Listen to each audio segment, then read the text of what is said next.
Today's topic is antihypertensives. What is meant by hypertension? There is an increase in BP, blood pressure. Hypertension refers to prolonged and persistent elevation of blood pressure above the normal range. Normal range is 120 to 120 by 80 mm per Hg. Hypertension means hypertension refers to prolonged and persistent elevation of blood pressure above the normal range. That means normal blood pressure is 120 by 90. In the elevated blood pressure is above 120 to 129 mmHg and 80 to 89 mmHg. 120 to 129 mmHg is contraction of the heart. It is called as systolic pressure. Contraction of heart. 120 is systolic blood pressure and 80 to 89 is relaxation of heart. Relaxation of heart is called as diastolic blood pressure. Auto regulation control of blood pressure. It is mainly controlled by three mechanisms: angiotensin, renin-angiotensin system. Atrial blood pressure is directly proportional to the product and the atrial blood pressure is directly proportional to the cardiac output and the peripheral vascular resistance or total vascular resistance. Most antihypertensive drugs lowers the BP either by reducing the cardiac output or by increasing the peripheral vascular resistance, or it may be both.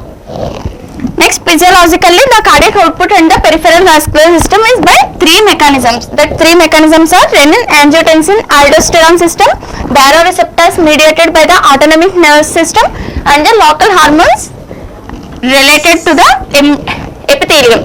That is, example is nitric oxide. Next, types of hypertension. There are mainly two types of hypertensions are present, that is primary hypertension and the secondary hypertension. Primary hypertension we have to see in 95% of cases. 95% of the cases. It is the most common type of hypertension. It has no obvious and identifiable causes. Next, coming to secondary hypertension. Secondary hypertension is because of during kidney failure and tumors of adrenal gland. In the adrenal gland region there is a tumor formation, and thyroid function. There may be increased levels of thyroid glands. Thyroid, that is T3 or T4. Thyroid dysfunction. That next cause of hypertension is pregnancy related conditions. These are the secondary hypertension. Next, coming to antihypertensive classification. These are mainly divided into four classes. First class is diuretics, second is drugs acting on renin-angiotensin-aldosterone system, next is drugs acting on central acting drugs, next last is vascular smooth muscles, drugs acting on vascular smooth muscles. First, coming to diuretics. It involves again thiazide diuretics, loop diuretics and the potassium sparing diuretics. Thiazide diuretics is also called as distal convoluted tubule. Drugs acting on distal convoluted tubule. Loop diuretics is also called as drugs acting on ascending loop of Henle. Next, potassium sparing diuretics, drugs acting on collecting duct or collecting tubule. Diuretics involves thiazide diuretics, loop diuretics and the potassium diuretics. Thiazide diuretics is also called as distal convoluted tubule. Loop diuretics is also called as ascending loop of Henle. Potassium sparing diuretics is drugs acting on the collecting duct or collecting tubule. Next, loop diuretics drugs involve chlorothiazide, chlorothalidone, indapamide. Loop diuretics or ascending loop of Henle involves bumetanide, torsemide, furosemide. Potassium sparing diuretics involves spironolactone. Next, second class is drugs acting on sympathetic system, centrally acting. It involves clonidine, alpha methyl dopa. Next, catecholamine depleters, reserpine. Next, adrenergic neuron blockers involves guanethidine, guanidrol, britaglium. Next, in this again having adrenergic antagonist. It involves alpha blockers, beta blockers, alpha and beta both. Next, ganglionic blockers. Alpha blockers involves progesin, terazosin. Beta blockers involves propranolol, metoprolol, atenolol, acebutol.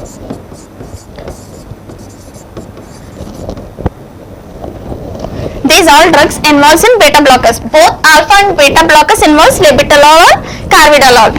Next, ganglionic blockers involves trimethophan mecamylamine. Next classification is drugs acting on renin-angiotensin system. That means RAS. It converts angiotensin 1 to angiotensin 2. Drugs involved in this is renin blockers, angiotensin converting enzyme, angiotensin aldosterone antagonist. Renin blockers involves arkestrine, and angiotensin converting enzyme involves losartan, candesartan, and aldosterone antagonist involves spironolactone. Next, last class is drugs acting on vascular smooth muscles. It involves again arterial vasodilation or calcium channel blockers. It involves again dihydropyridines, non-dihydropyridines. Dihydropyridines involves nifedipine, nimidipine, amlodipine, felodipine, nicardipine. Next, non-dihydropyridines involves verapamil, diltiazem.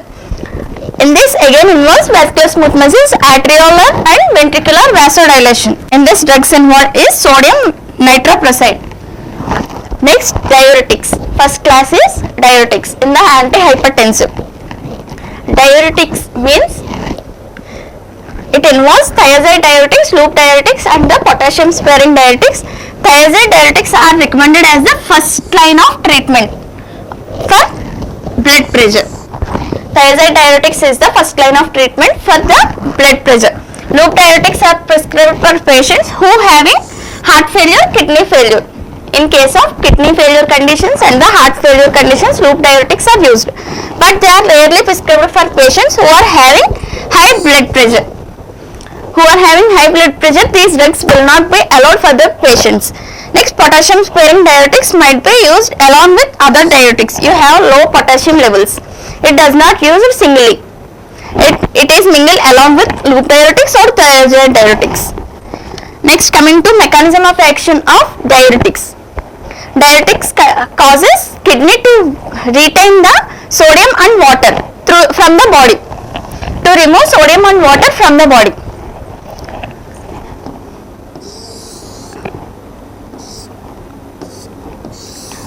In the lumen, sodium is enters into the, here is sodium, in the lumen sodium is present. Sodium is enters into the ascending loop of Henle or ascending loop of Henle or distal convoluted tubule and is retained into the blood. And again here sodium calcium co-transport will occur. Chloride, sodium chloride. Chloride is again retained into the blood as a Cl minus. 2Cl minus is eliminated. This is the mechanism of action here. Diuretics causes the kidney to retain the sodium and water from the body, which the body relaxes, the blood vessel falls. That means blood decrease in BP, thereby lowering the blood pressure. That means decrease in BP. Through their effect, the sodium water balance, diuretics decreases the blood volume and venous pressure in the kidney. This decreases cardiac filling, that is preload. Ventricular stroke volume and cardiac output leads to fall in BP. There is a decrease in blood pressure. Our aim is to decrease the blood pressure because these drugs are used in antihypertensive. Next, thiazide diuretics, loop diuretics and potassium sparing diuretics. Mechanism of action. It inhibits mainly sodium or chloride co-transport. Next, loop diuretics inhibit sodium, potassium or 2-chloride co-transport. And the potassium sparing diuretics inhibit the sodium potassium exchange. Sodium chloride. That means thiazide diuretics acts in the distal tubule to decrease the sodium reabsorption. That means it inhibits the sodium and chloride co-transport. That means from the lumen into the thiazide diuretic, it is releasing into the blood. These action will inhibit the thiazide diuretics. Next, loop diuretics acts in the ascending loop of Henle.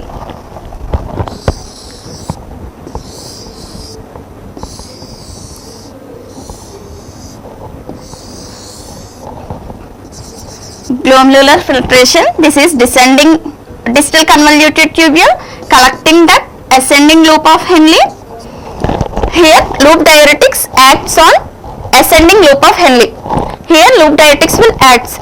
It inhibits the sodium potassium 2 chloride. In this there is a transformation of sodium, potassium and chloride. These all will be inhibited by the loop diuretics for decreasing the blood pressure, and also loop diuretics increase the renal blood flow by decreasing the renal vascular resistance.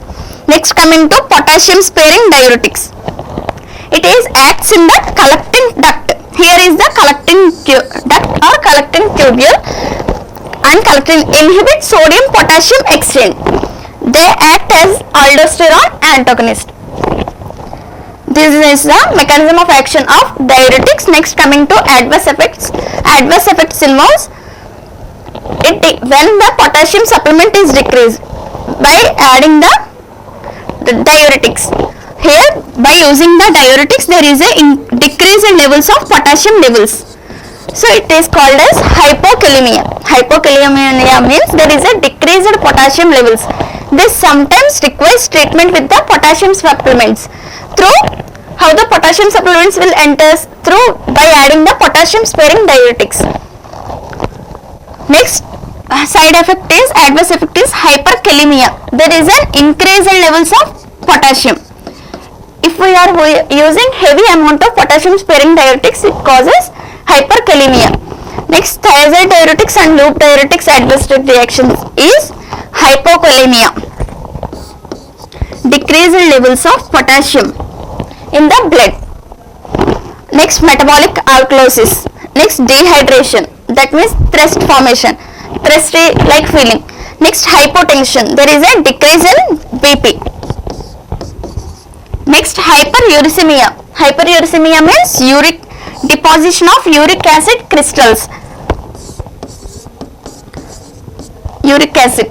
There is an increased uric acid levels in the blood, that is called as hyperuricemia. Next, coming to potassium sparing diuretics. Its adverse effects is for thiazide and loop diuretics there is a same adverse drug reactions. For the potassium sparing diuretics there is a hyperkalemia. Hyperkalemia means increased levels of potassium. Next, metabolic acidosis and gynecomastia. Gynecomastia means it is a sexual disorder, that means facial hair will occur in case of females. Gynecomastia is a male sexual disorder. Male sexual disorder. Next, coming to therapeutic uses. The main use is to treat the hypertension. Diuretics is used to treat the hypertension. It is used in case of heart failure. It is used in case of hypercalciuria, that is urinary calcium excretion. Increase the levels of calcium. These drugs are used in hypertension, heart failure, and in case of increased levels of calcium. And these drugs are also used to treat pulmonary edema, acute pulmonary edema. Edema means inflammation. In case of acute pulmonary edema also these drugs are used to treat hyperkalemia. Increased levels of potassium levels. In this, thiazide and loop diuretics are used. Next, drug interactions undergo diuretics along with digitalis. It causes digitalis toxicity. It causes digitalis. While we are administering the diuretics along with the digitalis, it causes the digitalis toxicity. That's what I am saying. Thiazide diuretics potentiates the digitalis toxicity. Next, diuretics while we are administering along with lithium, it causes the lithium toxicity. While we are administering the diuretics along with lithium, it causes lithium toxicity. Next, NSAID. While we are using the diuretics along with NSAID, it reduces the diuretic efficiency. Next, corticosteroids enhances hypokalemia. That means decrease the levels of potassium levels. Next, coming to loop diuretics drug interactions. While we are using loop diuretics along with distalis, it is also causes the distalis toxicity, and while we are using the loop diuretics along with lithium, it causes lithium toxicity. That here distalis, while we are administering the diuretics along with distalis, it causes potentiates the distalis toxicity. Next, NSAIDs. While we are using the loop diuretics along with NSAIDs, these drug interactions are related to the thiazide diuretics. Next, NSAIDs. While we are using the loop diuretics along with NSAID, it reduces the diuretic efficiency. Next, corticosteroids. It enhances the hypokalemia. It same like thiazide diuretics. Next, coming to potassium sparing diuretics, ACE inhibitors. Potassium sparing diuretics along with ACE inhibitors, it potentiates the hyperkalemia. That means increases the potassium levels in the blood. Next, while we are using the potassium sparing diuretics along with NSAIDs, it reduces the diuretic efficiency. That means does not act on the diuretic. These drugs decreases the diuretic activity, so does not take along with these drugs. Next, drugs acting on the sympathetic system. This is your second class. First class is diuretics, second class is drugs acting on sympathetic system. In this, having centrally acting, that is clonidine, alpha methyl dopa. Here centrally acting drugs are clonidine, alpha methyl dopa. These are the drugs involved in the centrally acting, which is involved in the sympathetic system. Centrally acting drugs involves clonidine. It mainly stimulates the alpha 2 present in the vasomotor centers. It mainly stimulates the alpha 2 receptors which are present in the vasomotor centers. Central sympathetic outflow is reduced. That means these drugs acting on the alpha 2 receptors and decreases the sympathetic outflow. Results fall in BP and heart rate, and leads to decrease in BP and heart rate may be decreased by using the clonidine drug. Clonidine activates the alpha 2 receptors present in the presynaptic neuron. That means in the hypothalamus. Presynaptic neuron, clonidine activates the alpha 2 receptors in the presynaptic neuron and thus suppresses the further release of norepinephrine, so that no release of norepinephrine from the peripheral nerve endings. This is the mechanism of action of clonidine. Next, therapeutic uses. Uses include, it is used to treat moderate to mild hypotension. It is used for the hypotension, to control the diarrhea in diabetic patients.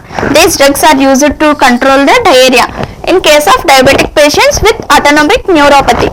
Next, it is used to treat migraine, means headache, used along with pre-anesthetic drugs. These drugs are used along with pre-anesthetic drugs. Next, coming to adverse effects. Rebound hypertension. Rebound hypertension means while we are using the hypertension drugs, suddenly we have to stop the hypertension drugs, then it causes the rebound hypertension. Or suddenly we have to stop the hypertension drugs, or we have to decrease the dose of the hypertension drugs. In case also rebound hypertension will appear. Next, dry mouth and sedation. These are the adverse effects involved in clonidine. Next, coming to drug interactions. While we are administering clonidine along with doxepin. Doxepin is a tricyclic antidepressant.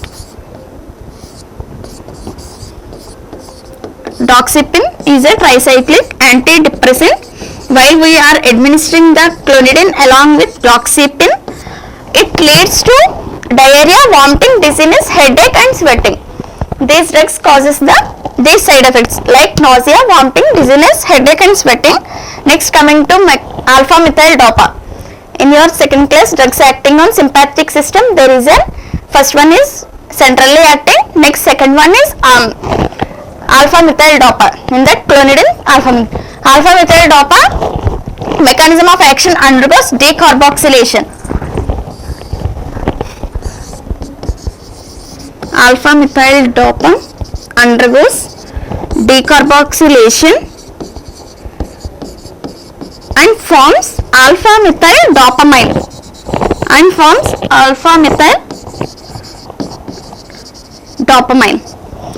and then and enters into the storage vesicles in place of dopamine and gets converted into N-methyl norepinephrine. Alpha methyl dopa in presence of decarboxylase, it is converted into alpha methyl dopamine and is stored in the storage vesicles in the place of dopamine and get converted into the N-methyl norepinephrine.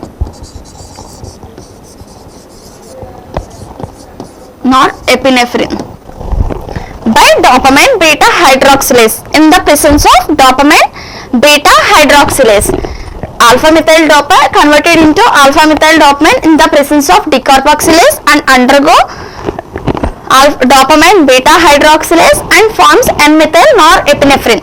It is stored in the storage vesicles of adrenergic neuron. This is the mechanism of action of alpha methyl dopa. Next, coming to therapeutic uses. Drugs well tolerated by patients with diastolic dysfunction.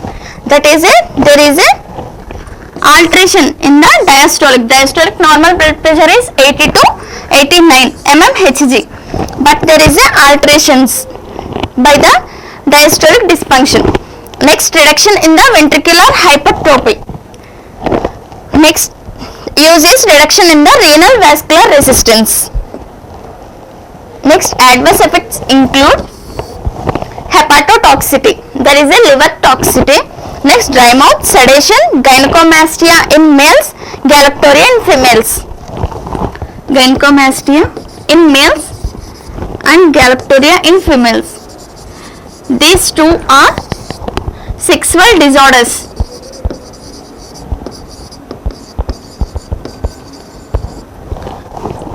These are the adverse effects involved in alpha methyl dopa. Next, uses used to treat hypertension.